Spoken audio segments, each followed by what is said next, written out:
Namaste friends, I hope you are doing fine. What happens when you try to combine data from two Excel files over a common column in both? Let me demonstrate with an example. I have two files. File 1 has a single column named stock name. File 2 has 6 columns. I must find at least single column in both files which has the same data points. Out of the 6 columns in file 2, the column named symbol contains values exactly like the stock name column in file 1. I will add the 7th column named common to file 2 and use the VLookup formula to populate it with values from the stock name column from file 1. Next, I will filter the rows which contain #NA in column common, as these values are not present in file 1. I am now left with rows in file 2 which are associated with the stock name column in file 1. This was a simple example, but there can be complex scenarios where you must pull multiple columns from multiple data sources. You have a lot more control with index and match as well as XLOOKUP functions in Excel. However, with functions, we sometimes run into problems where it fails to pick up data from new rows added to the files, hence generating erroneous reports. It is good to have Excel remember the steps we take daily to update the reports. I am Subhojit and I welcome you to this exciting session describing the use of merge function with Power Query to simplify the daily VLookup tasks. This video demonstrates a technique which takes the place of VLookup without requiring that you have the VLookup formula in the same workbook as the data you want to merge in. Let's get started. We need two files or tables of data.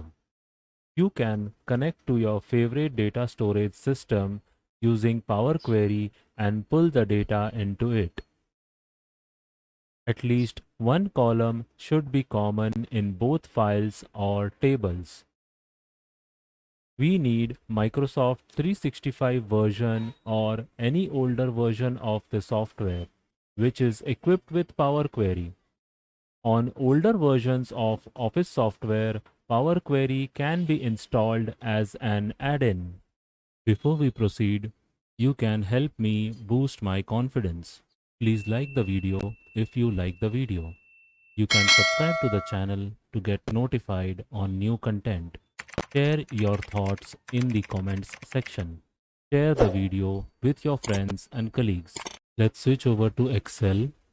This is the file where I have got one single column and the file name is portfolio.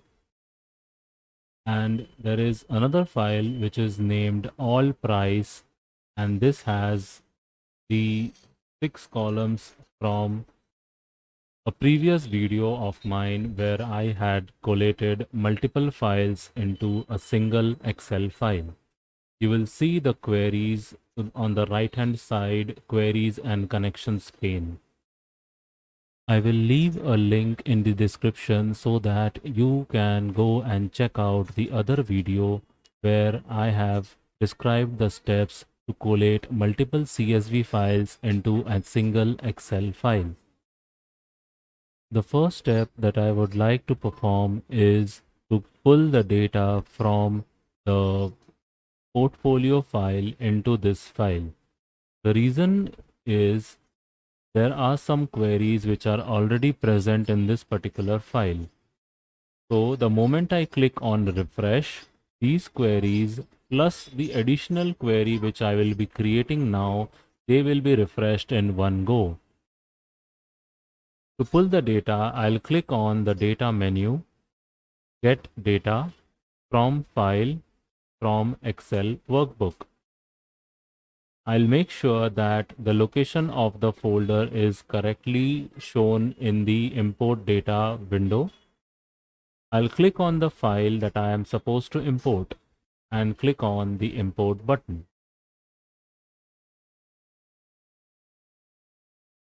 The contents of the file will be shown in the preview window. I'll select the table and it will show me the records present within that table. I'll click on load since I do not want to make any changes to this data. Power Query will set up the connection and then pull the data and publish it onto a sheet with the name of the table, and the query will appear in the queries and connections pane towards the right. I'll now right click on the CSV_files query and click on edit to open the Power Query editor. In the Power Query editor on the home tab, I have merge queries, and if I click on this down arrow key, I'll see two options: merge queries as new.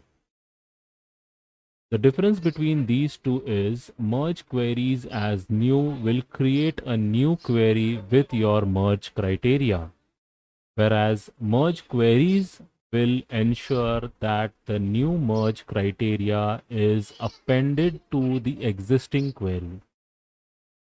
So first, let me show how merge queries as new works. I've selected CSV_files and I'll click on merge queries as new. This opens a new window wherein I have the option to select two tables. The first table is already selected by default since I had kept this query selected and clicked on merge queries as new. I'll select the second table, which is TBL_stock, and the join kind I'll leave it to left outer. There are multiple kinds of joins which are there: right outer, full outer, inner, left anti, right anti. All these options can be selected based upon your requirement. I will click on the column symbol under CSV_files and I'll click on stock name under TBL_stock. This is the common column between both the tables. And I'll see a preview of the number of matches between the two tables. I'll click on OK. And now you will see a new query is created named merge1 as default. Now, if I scroll to the right hand side of this query, I will find an additional column named TBL_stock.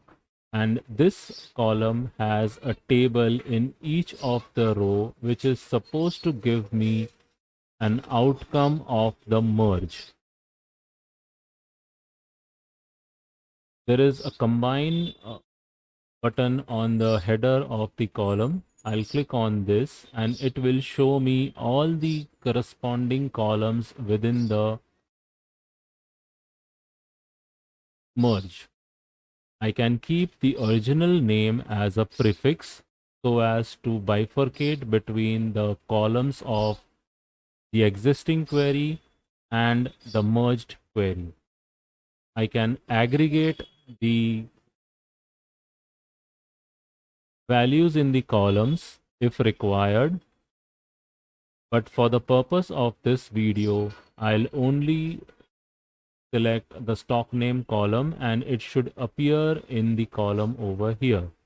If you look at the column name now, it is TBL_stock.stock name. So TBL_stock is the name of the query from which stock name column comes. Now here you will see most of the rows have null, but in some cases I have the name of the symbol or the stock populated over here. I just need those. So I'll click on this down arrow key over here. I'll click on load more. So these are all the results, and I'll uncheck null and click OK. So this is my result. I'll click on close and load. Power Query will load the result onto a different sheet like this.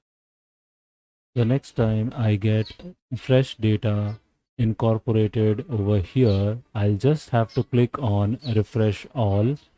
This will refresh all the 3 queries and give me the output onto the sheet. Let us now use the merge query option. I'll click on the tbl underscore stock query, click on edit,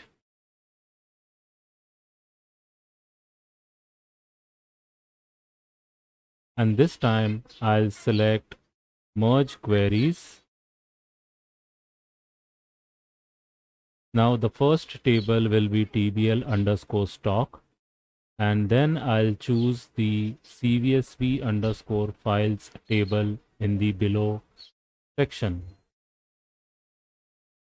I'll again do the same. I'll select the column symbol and stock name from both the tables, leave it as left outer join, and over here it shows it matches 3 out of 3 rows from the first table.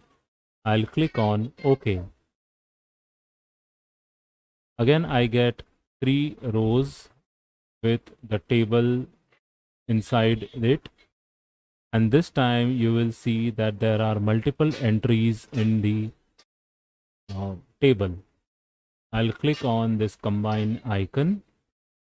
And over here, I can see all these options, or if I want, I can aggregate them as well.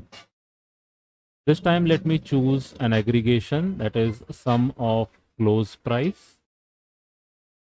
And again, I'll use the original column name as prefix to identify it. Amongst all the different columns, I have chosen just one. I can choose one more, say count of symbol, to find out how many rows exist for that particular stock. I'll click on OK. So I've got 5 rows for 3i Info Limited, and the sum of the close price is 166.05. For Relaxo, again there are 5 entries, and the sum is 4079. Tata Coffee 5 and 1043. I'll click on close and load, but before that there is no separate query which is created in this case. The merged queries step is a part of the tbl underscore stock step itself, which pulls data from a different Excel file. I'll click on close and load. And this time the tbl underscore stock sheet will get populated with the extra 2 columns, or the aggregate columns, that were an outcome of the merge query. So what happens when there is a new entry which is added in the portfolio file? I'll right click on the 5th row and I'll select paste, and I paste AFL over here. I'll click on save and switch over to the merged file. I'll right click on this table over here which shows the output of the merge query and click on refresh. Power Query will refresh this particular table and display AFL along with the count and the sum of the close price. So this is a basic technique of merge in Power Query. It is extremely useful in case you have to repeat a specific VLookup task daily. However, you have to keep some points in mind before implementing it. The steps created in Power Query do not affect the data in the source files. Power Query imports the data into its cache memory and implements the steps on it. You will need to visualize the outcome you want from the steps in Power Query. It would be better if you manually complete the steps and then try to recreate them in Power Query. You would want to decide the location where the merge steps would reside. Merge as new will create a new query which will ensure that in future if you want to troubleshoot the merged query, you identify it easily. The outcome of the query will decide the placement of the tables in the merge window. The type of join you use also plays a significant role. I mostly use left outer join. The common column or columns we choose should have the same data type. A column of type number will merge with a column of type number, a text column with a text column, date column with a date column, etc. The data in common columns should be of the same case. Power Query is case sensitive. All these points will help build an effective query which will take over all boring VLookup tasks. I hope this video added another tool to your data analysis toolkit.